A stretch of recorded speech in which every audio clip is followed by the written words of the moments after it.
Agora você ouve uma palavra de vida com o pastor Érico Rodolfo Bussinger.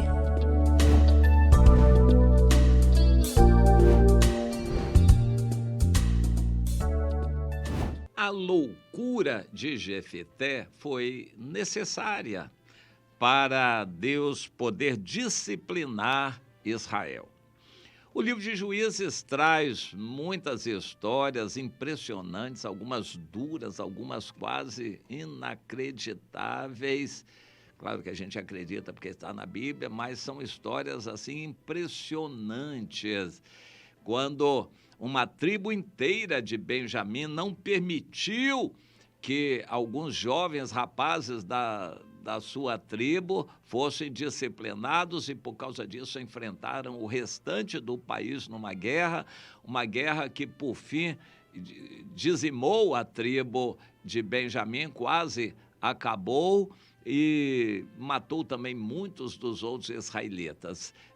Tudo foi permitido por Deus, porque o povo todo de Israel estava mal. Não era só a tribo de Benjamim, não. O exemplo de Benjamim é um exemplo típico do restante do povo. Cada um fazia o que bem entendia, ninguém queria saber de obedecer a Deus, ninguém tinha mais a prática de buscar o Senhor, era um povo acomodado. Parece algumas igrejas em nossos dias, já bem tradicionais, bem acostumadas à rotina religiosa.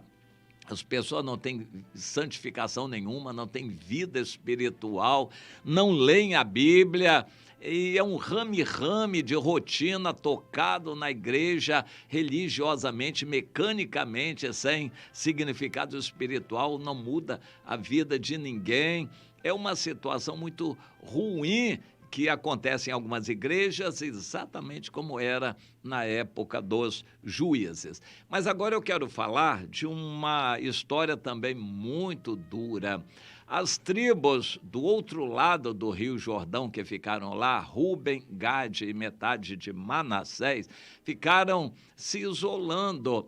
Pelo fato de estarem do outro lado, eles tinham preguiça, digamos assim, de atravessar o Jordão e virem cumprir as obrigações que Deus estabelecia, de participarem de todas as convocações e festas. Eles foram relaxando e já praticamente não vinham mais. Não vindo atender as convocações de Deus, eles também se afastavam de Deus. Os pais não contavam para os filhos as histórias bíblicas e os filhos não eram encaminhados nos caminhos do Senhor. Foram esmorecendo na fé e se afastando a ponto de já serem praticamente como as outras nações.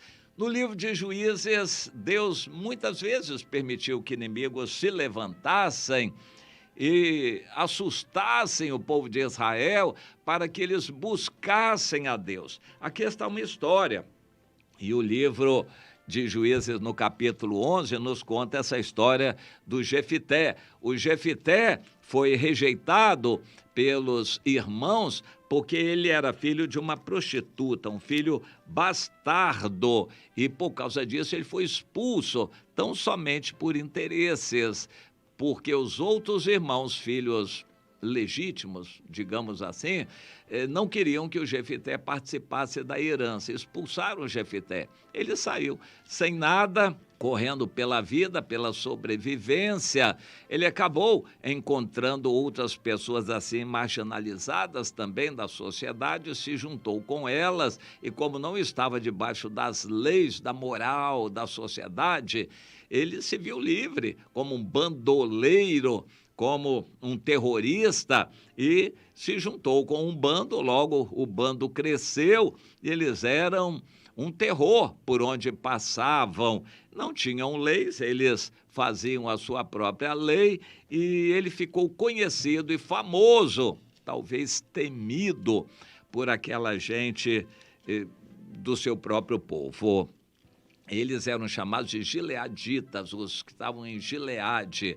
Aquela região transjordânica foi genericamente chamada de Gileade, porque um sujeito chamado Gileade foi para lá, da tribo de Manassés, fundou cidades, etc., etc., e aí os israelitas do lado de cá chamavam genericamente os do lado de lá de gileaditas. E foi assim que aquilo aconteceu. Deus, então, moveu os amonitas, que eram vizinhos, os descendentes de Amon, filho de Ló.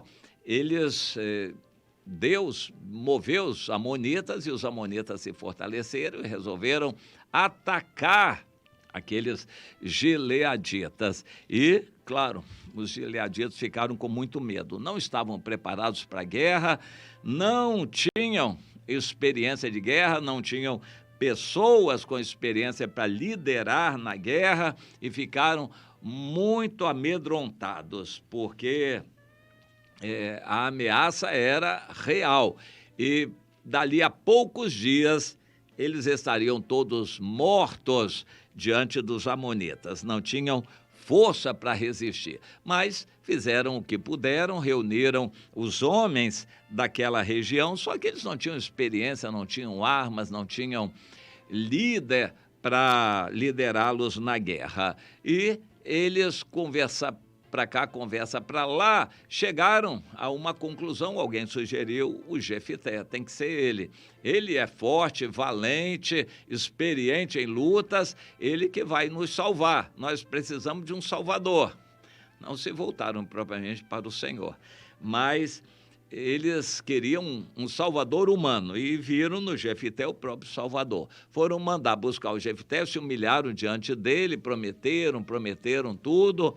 O Jefité estranhou e disse: se eu for e liderar vocês nessa guerra contra os amonitas e Deus os entregar nas nossas mãos, então vocês vão me aceitar como líder e chefe? Eles prometeram. Ele disse: então está feito, eu vou ser líder e chefe de vocês, se Deus me entregar os inimigos. E foi assim que o Jefité liderou aqueles israelitas gileaditas e, enfim, fez o que podia fazer, convocou um pouco de ordem unida, para quê, para ali, para colar, para eles aprenderem a obedecer, conseguiram alguma arma do jeito que eles podiam.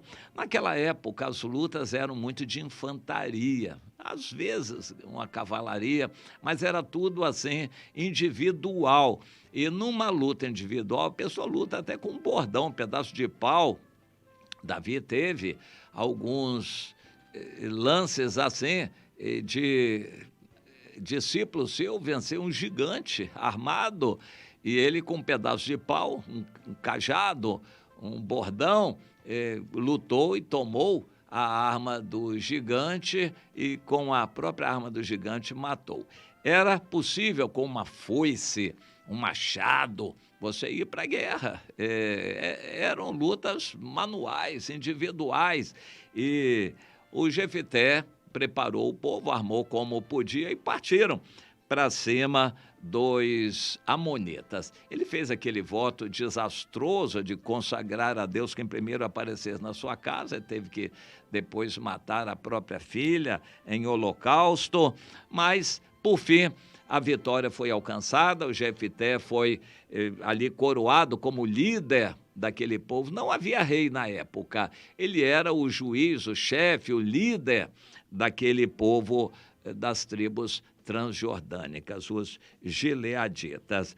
E assim, Jefité venceu e aparentemente estava bem. Não estava bem. E aí vem o outro problema relatado no capítulo 12 de Juízes, quando os da tribo de Efraim, que se tinham como a tribo primogênita, os líderes do povo de Israel, resolveram confrontar o Jefité e chamaram o Jefité. Ô Jefité, por que você foi lutar contra os amonitas e não nos chamou? Ele disse: olha, eu vim num momento de desespero, não havia ninguém e eu fiz o que podia fazer. Não, mas você errou não nos chamando, nós vamos dar uma lição em você. Ah, é? O Jefité disse: então nós vamos nos defender. Convocou de novo o povo gileadita e disse: então vocês efraimitas querem, nós vamos lutar. E houve a luta. os efraimitas foram derrotados. O Jefité estava embalado, o povo que estava com ele já com experiência, vencendo os amonitas, eles tomaram as armas dos amonitas como despojo. Então agora eles estavam bem preparados para a guerra e os efraimitas não conseguiram vencer o Jefité. O Jefité venceu os efraimitas e então aconteceu ali de eles matarem 42 mil homens de Efraim, uma matança terrível, e foi onde aconteceu aquele célebre caso do Shibolete ou Sibolete. Na língua hebraica acontece muito disso, né? Shalom e o Shaul a gente chama de Saul, o S com o SH se misturam, né, em muitas palavras, e, enfim, às vezes é de um jeito, às vezes é de outro. E os efraimitas tinham um hábito de falar de um jeito, o Sibolete, e eles não falavam o Shibolete, e assim eles se caracterizaram como não sendo dali da região, e por isso eles matavam. É como se você pegar um gaúcho e botar o gaúcho para falar o idioma nordestino, ou vice-versa, pegar o nordestino e imitar um gaúcho, não vai conseguir. O sotaque vai denunciar. E naquele caso, o Shibolete, os efraimitas não conseguiam pronunciar e falavam Sibolete, aí se denunciavam e os gileaditas matavam. Foi uma lição terrível e dura contra os efraimitas, que ficou como exemplo para os demais israelitas, porque Deus estava disciplinando o povo todo de Israel. Uma lição para os gileaditas, que tinham se afastado de Deus, uma lição para os efraimitas, que pela soberba deles se achavam os tais, e isso ficou registrado para que os outros israelitas temessem também a Deus. De vez em quando isso acontecia, uma escaramuça, guerra, matança. Será que isso precisa acontecer no nosso meio? Escândalos na igreja, para que os aprovados se manifestem? Será que a gente tem que passar por isso, o inimigo vir contra nós, um templo ser assaltado, bandidos virem roubarem toda a aparelhagem de som da igreja, roubarem coisas de valor da igreja? Será que é necessário Deus permitir que o mundo nos humilhe, nós, crentes no Senhor? Pois é. A história diz que, infelizmente, é necessário sermos enganados. Um líder se levanta no nosso meio e causa um grande escândalo, uma divisão na igreja. É necessário que tudo isso aconteça por causa da soberba do nosso coração, da acomodação espiritual, a mornidão espiritual. Deus não nos quer assim. E se a gente se acomodar, pode saber que Deus vai incomodar. Meu irmão, aprenda essa lição. Se você se acomodar, Deus vai incomodar.